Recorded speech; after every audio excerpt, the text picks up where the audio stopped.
Assalamualaikum warahmatullahi wabarakatuh. Alhamdulillahilladzi ja'alana min ummati sayyidina Muhammadin.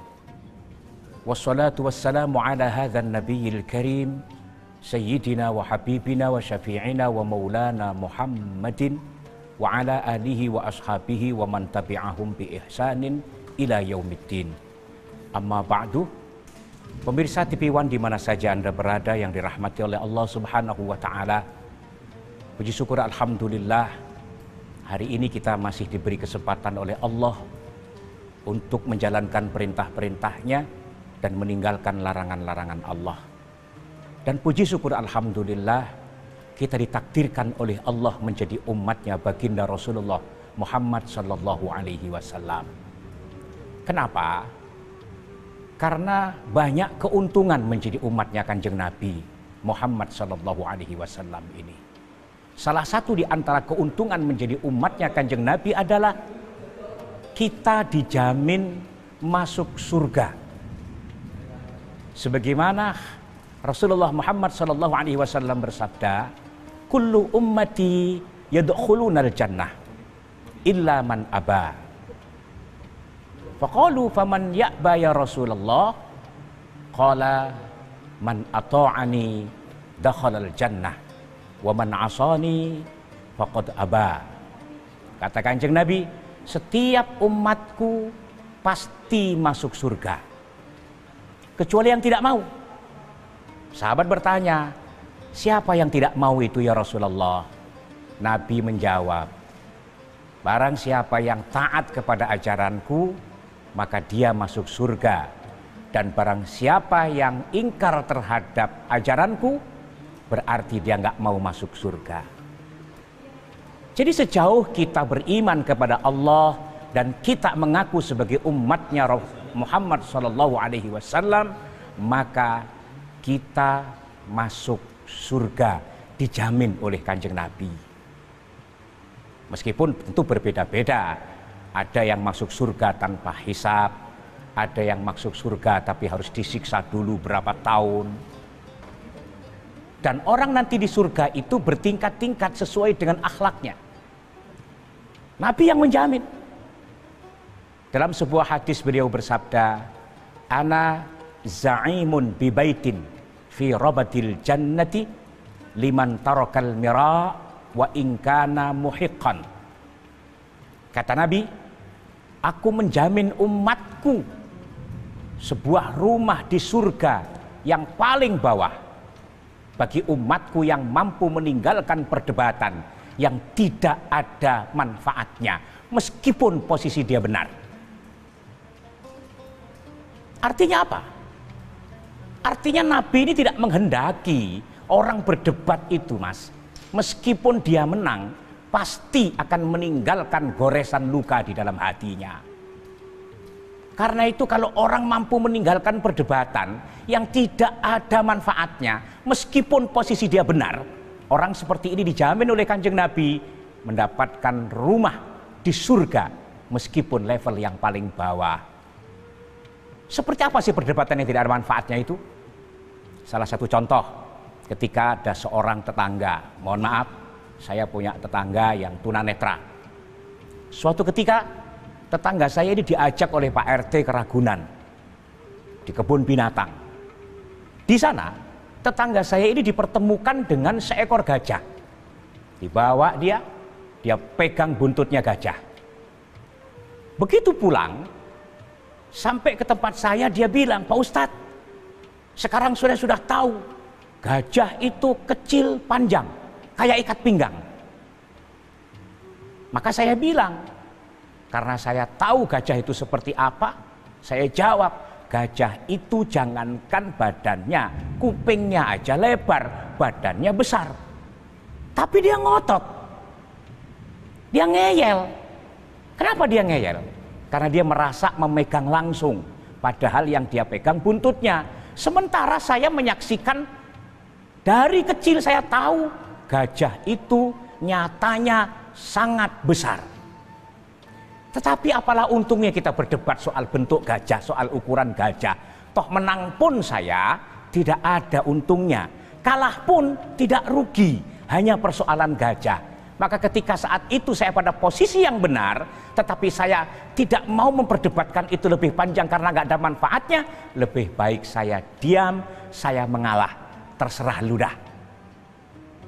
Terserah maunya apa, kita tinggalin aja, toh tidak bermanfaat dan tidak bermadorot. Ini mengajarkan kepada kita supaya kita tidak selalu berdebat. Kita ini terkenal, Pak. Di Indonesia itu netizen paling sadis. Kalau komentar itu asal jeplak, kalau komentar itu nyakitin, kalau komentar itu kasar, padahal yang diperdebatkan sesuatu yang tidak ada manfaatnya, membicarakan sesuatu yang bukan urusan kita, berdebat sesuatu yang sesungguhnya kita nggak ngerti, tetapi sering itu berdebat di media sosial. Padahal sak menang-menangnya orang berdebat tetap akan meninggalkan goresan luka dalam perasaan dia. Karena itu kata Kanjeng Nabi, kalau ada orang yang berdebat yang tidak ada manfaatnya, meskipun dia pada posisi yang benar, lalu dia mengalah dan meninggalkan perdebatan itu, orang seperti ini dijamin oleh Kanjeng Nabi sebuah rumah di surga meskipun di level yang paling bawah. Satu. Lalu selanjutnya kata Kanjeng Nabi, wa ana za'imun biwasatil jannati liman tarakal kadhiba wa in kana mazihan. Kata Kanjeng Nabi, dan aku menjamin sebuah rumah di pertengahan surga bagi umatku yang mampu meninggalkan dusta meskipun dia bercanda. Kenapa sih kok dusta tidak diperbolehkan meskipun bercanda? Karena belum tentu kita bercanda orang lain akan menganggap kita bercanda. Sering terjadi salah paham, kadang-kadang kita ini bercanda, ternyata orang lain serius. Nah ini sering terjadi, apalagi memang benar-benar berdusta. Ini sering terjadi di Indonesia ini. Saya tidak mau mengatakan dari pihak mana yang mendahului, saya tidak mau mengatakan dari kelompok mana yang mengatakan dusta tersebut dengan menyebarkan hoax, dengan menyebarkan berita dusta. Tetapi sering terjadi itu di media sosial. Seakan-akan benar, padahal itu dusta. Dengan tujuan apa? Menfitnah orang lain. Dengan tujuan apa? Menjerumuskan orang lain. Yang lebih parah lagi, kita sebagai orang yang menerima berita tanpa harus tabayun dulu kepada orang yang memberi berita, lalu kita sebarkan. Akhirnya kita ikut kelompok berdusta secara jariah. Artinya apa? Berdusta yang terus sambung menyambung, terus menyebar. Akhirnya dari 1 sampai 100 di kelompok sebuah media sosial menjadi 200, sampai semakin hari semakin banyak. Maka satu orang yang berdusta tersebut, yang menyebarkan hoax tersebut, maka semakin hari bukan hanya cuma 1 sampai 10, tapi sampai ribuan berasal dari dirinya. Dusta tersebut menyebar ke seluruh dunia.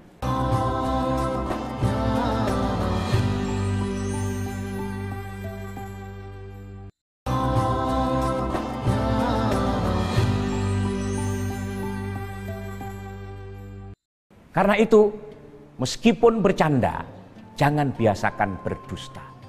Karena orang yang berdusta itu akan merugikan dirinya sendiri. Suatu cerita, di zaman dulu ada seorang penggembala kambing. Penggembala kambing ini mengembalakan kambingnya di belakang rumah perkampungan. Suatu ketika dia teriak-teriak, "Tolong, tolong, tolong, ada serigala." Akhirnya orang kampung semuanya lari ke arah orang yang teriak tadi. Begitu orang-orang kampung tersebut sudah kumpul di tempat orang yang teriak tadi, ternyata orang yang teriak tadi cuma berdusta, ngeprank. Gua prank lu. Akhirnya orang-orang kampung kecewa yang tadinya mau niat nulungin. Pulanglah mereka dengan perasaan kecewa. Besoknya begitu dia mengembala kambing lagi, dia teriak-teriak diserang oleh serigala, beneran diserang serigala. Dia teriak-teriak, "Tolong, tolong, tolong." Nggak ada orang kampung yang mau nulungin. Sampai akhirnya si penggembala tersebut benar-benar dimakan oleh serigala. Baru orang kampung pada tahu. Akibat apa? Akibat dusta. Gara-gara berdusta, di saat dia tidak diserang apa-apa, Akhirnya begitu benar-benar diserang oleh serigala, orang kampung sudah tidak percaya.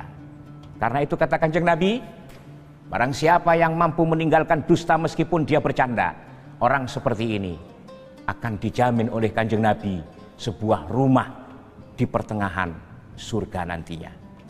Yang ketiga, wa ana za'imun bi baitin fi a'lal jannati liman hassan khuluqah. Dan aku menjamin sebuah rumah di surga yang paling atas bagi orang yang mampu memperbaiki akhlaknya. Akhlak yang baik itu seperti apa? Imam Hamid Muhammad bin Muhammad Al-Ghazali, beliau berpendapat akhlak yang terbaik itu seperti akhlaknya yang diajarkan Kanjeng Nabi kepada sahabat Uqbah bin Amir. Suatu ketika Nabi memanggil sahabat Uqbah bin Amir, ya Uqbah bin Amir, sil man qata'ak, wa'fu amman zalamak, wa'ti amman haramak. Kata Kanjeng Nabi, wahai Uqbah bin Amir, maafkanlah orang yang telah berbuat zalim kepadamu. Ini tidak mudah, apalagi kita tahu betul bahwa orang itu yang telah berbuat zalim kepada kita. Dialah yang setiap hari ngempesin mobil kita. Dialah yang setiap hari buang sampah di depan rumah kita. Tetapi ketika kita sudah tahu dia yang berbuat zalim kepada kita, kita masih mampu dan mau memaafkan orang yang berbuat zalim tersebut. Itulah akhlak yang paling tinggi. Yang kedua, orang yang berakhlak paling tinggi, yang nomor dua adalah wa'ti man haramak. Berilah orang yang pelit kepadamu. Kalau kita bersedekah kepada teman kita yang memang selama ini seia sekata, itu mudah. Tapi ketika kita punya teman yang teman ketika dia punya pelitnya setengah mati. Kalau kata orang Betawi, pelit jeleputit buntut gasiran. Saat dia dapat gusuran duitnya banyak, kita datang dia ngumpet. Tapi begitu kita punya duit, dia duluan yang paling datang duluan. Ketika kita ketemu orang yang pelit kepada kita, tapi begitu kita punya kemampuan lalu dia datang, dia minta ke kita dan kita masih mau memberi kepada orang yang pelit tersebut, maka inilah akhlak yang paling baik nomor dua. Dan yang nomor tiga, orang yang berakhlak paling baik nomor tiga adalah wasil man qata'ak. Hubungkan silaturahim dengan orang yang memutuskan silaturahim denganmu. Kita ini sering, saudara, kadang-kadang hanya karena pilbub, pemilihan bupati, karena beda pilihan, akhirnya saudara sama saudara nggak tegur sapa. Kadang-kadang gara-gara pemilihan gubernur, akhirnya sumpah serapah nggak mau tegur sapa. Kadang-kadang gara-gara pemilihan presiden, saudara sama saudara nggak tegur sapa, malah semakin hari semakin parah, sumpah serapah terucap, kalau gua mati lu kagak usah datang ke rumah gua, kalau lu mati gua kagak bakalan datang ke rumah lu, patah arang gua sama lu, sampai segitunya kadang-kadang. Padahal kita pemilihan presiden, kita pemilihan gubernur, kita pemilihan bupati, itu hanya sekedar kita pilih sesuai dengan nurani kita. Toh keuntungannya juga belum pasti kepada kita. Belum tentu kalau kita kemudian memilih mati-matian belain salah satu paslon, setelah dia paslon tersebut terpilih, begitu kita sakit dia nengokin kita, belum tentu.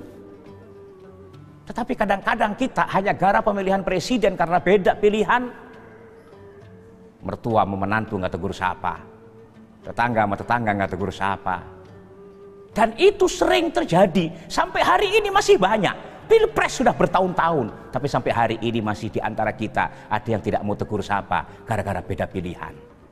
Pemilihan gubernur juga sudah lama, sudah bertahun-tahun, tapi sampai hari ini masih ada orang yang tidak bertegur sapa hanya gara-gara perbedaan pilihan dalam pemilihan gubernur.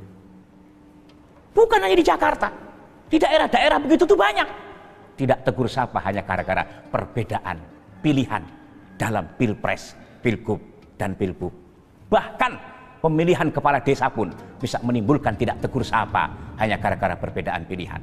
Tapi kalau ada orang yang diputuskan silaturahimnya, kalau ada orang yang tidak mau ditegur lagi, tetapi dia masih mau untuk menyambungkan silaturahim, orang seperti ini adalah akhlak yang paling baik dan nanti surganya paling tinggi. Yang nomor dua, ketika kita ketemu orang-orang yang pelit, kadang-kadang kita sakit hati. Pelit, Masya Allah, kalau dia lagi punya susah dimintain pendapat, dimintain bantuan. Tapi ketika kita punya dan dia nggak punya apa-apa, dia minta bantuan kepada kita. Kalau kita mampu memberi, maka surganya paling atas. Dan yang nomor tiga, ketika ada orang yang sudah jelas-jelas berbuat zalim dan kita masih mampu untuk memaafkan. Jadi tiga hal itulah akhlak yang paling tinggi. Berat. Lalu tipnya bagaimana supaya kita mampu memaafkan orang-orang yang seperti itu, bisa menyambungkan silaturahim padahal kita diputuskannya, mampu memberi padahal dia pelit banget sama kita, bisa memaafkan padahal dia memusuhi kita. Yang pertama, hendaklah kita kuatkan iman, kita yakini bahwa sesungguhnya al-khairu wasyarru bimasyiatillah. Kebaikan dan keburukan itu hakikatnya adalah Allah yang menghendaki.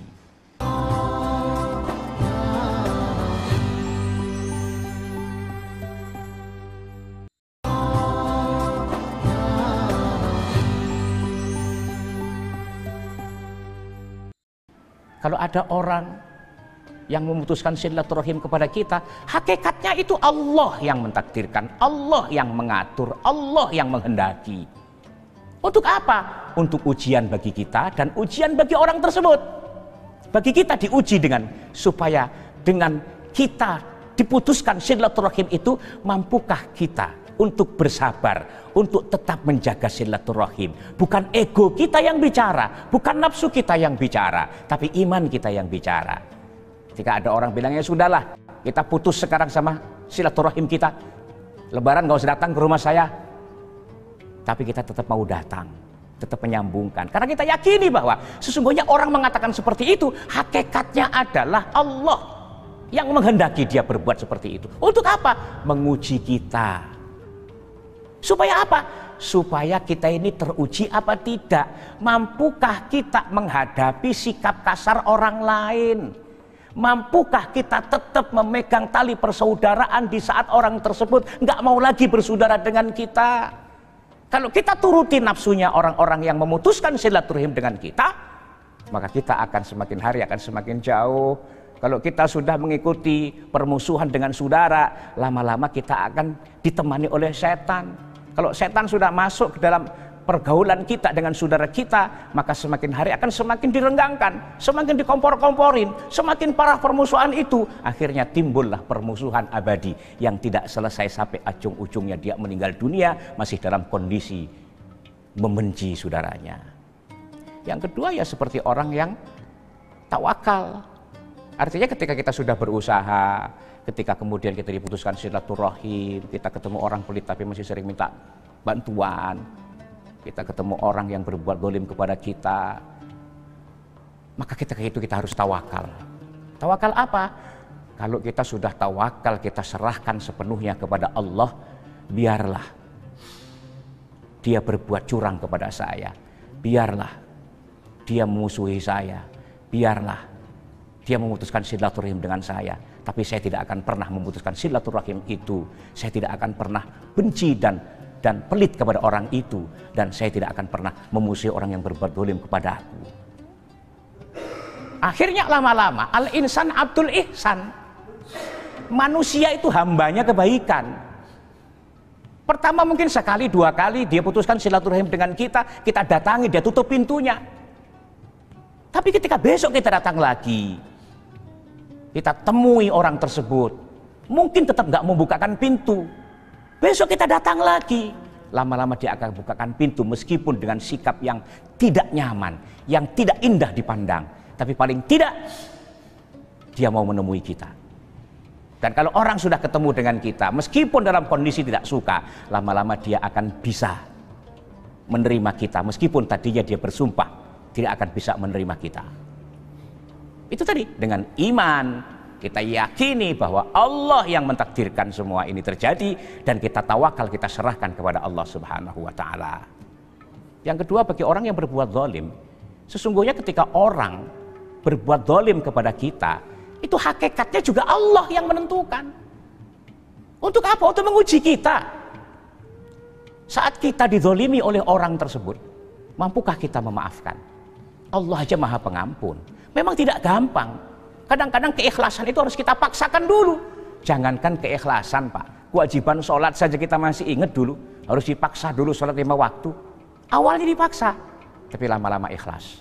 Percayalah, ketika kita dizalimi oleh orang lain, memang berat kita untuk memaafkan ketika kezaliman itu sudah parah. Tapi kalau kita paksakan hati kita untuk bisa memaafkan kezaliman orang tersebut, mungkin hari ini tidak bisa, besok kita lakukan lagi. Kalau cuma maaf di lisan gampang, tapi ikhlas di hati itu yang berat. Tapi ikhlas itu akan terjadi dan tercapai ketika kita paksakan untuk ikhlas. Lama-lama ikhlas itu bisa kita dapatkan. Termasuk orang-orang yang selama ini berbuat zalim yang tidak ada ujung pangkalnya. Jadi intinya ceramah kita pada hari ini bahwa setiap umat Nabi Muhammad itu pasti masuk surga kecuali yang tidak mau. Dan surga itu kelasnya ada 3, ditinjau dari sisi akhlaknya.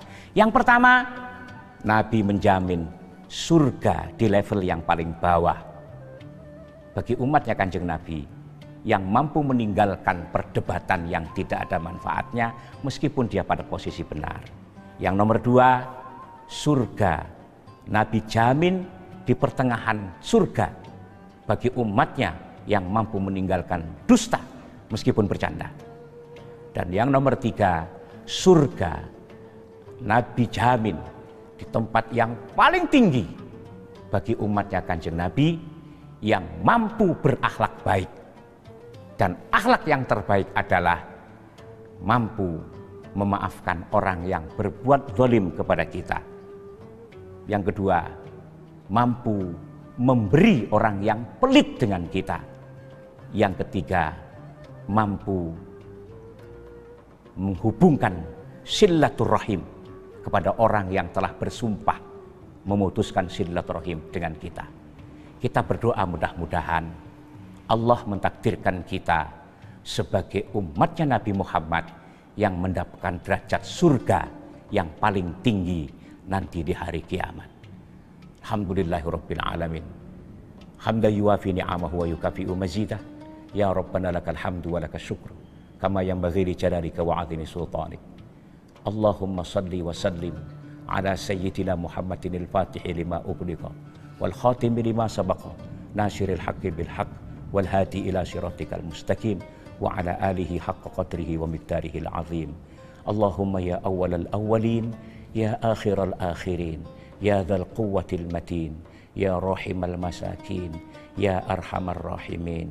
Allahumma inna nas'aluka khaira hadhil wilayah wa inna na'udzubika min syarri hadhil wilayah wa inna na'udzubika min jahdil bala wa darakis syaqa wa su'il qada wa syamatatil a'da ya muhawwilal ahwal hawil halana ila ahsanil ahwal. Rabbana atina fid dunya hasanah wa fil akhirati hasanah wa qina adzabannar wa adkhilnal jannata ma'al abrar ya azizu ya ghaffar ya rabbal alamin. Fadli subhana rabbika rabbil izzati amma yasifun wa salamun alal mursalin walhamdulillahi rabbil alamin. Hadirin pemirsa TV One di mana saja Anda berada, demikianlah yang dapat saya sampaikan. Kurang lebihnya mohon maaf. Wallahul muwaffiq ila aqwamit thoriq. Wassalamualaikum warahmatullahi wabarakatuh.